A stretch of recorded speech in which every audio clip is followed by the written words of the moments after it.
Pozdrav svima, danas malo kraći klip, znači tutorial kako da otključate bilo koji zaključan RAR file, zip file.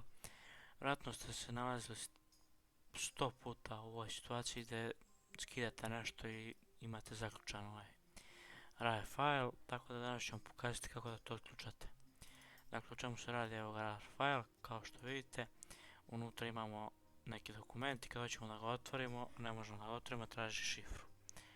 E sad, da bi vi nabavili tu šifru, treba će vam Kali Linux i program John the Ripper. Znači, to je program koji se bavi napadima na razne kriptovane stvari i šifrovane stvari, tako da danas ću vam pokazati kako da otključate ovako neki tip dokumenta.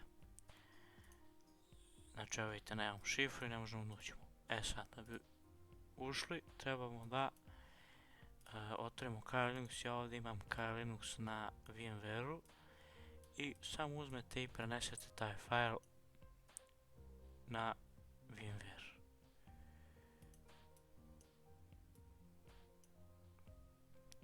I ovako bi trebalo to da izgleda i sad unutra isto. Kad uđete pojavit će se da ne možete otvoriti to, tako da ja ću sad samo da pređem na Kali Linux. Evo nas dakle na Kali Linuxu. Sad kad bi pokušali ovdje da otvorimo, isto traži šifru. Tako da, sad ćemo znači otvoriti terminal i kucate sljedeću stvar. rar to John.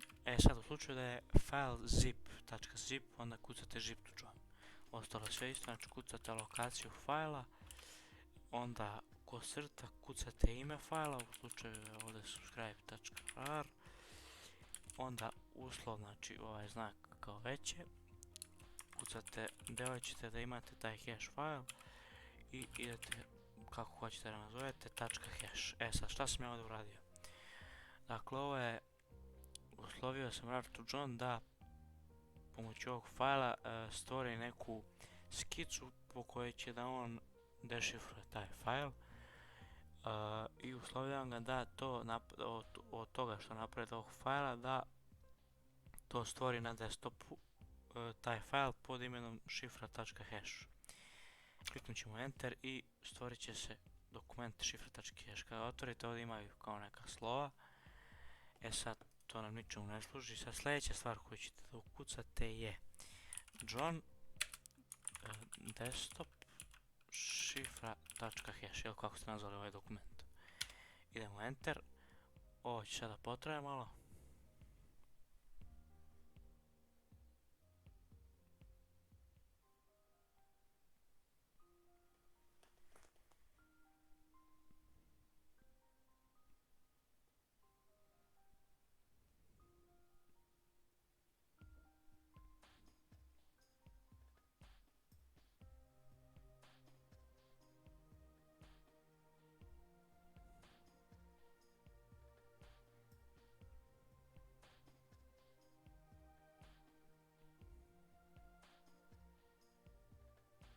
Evo, nakon par sekundi to je to.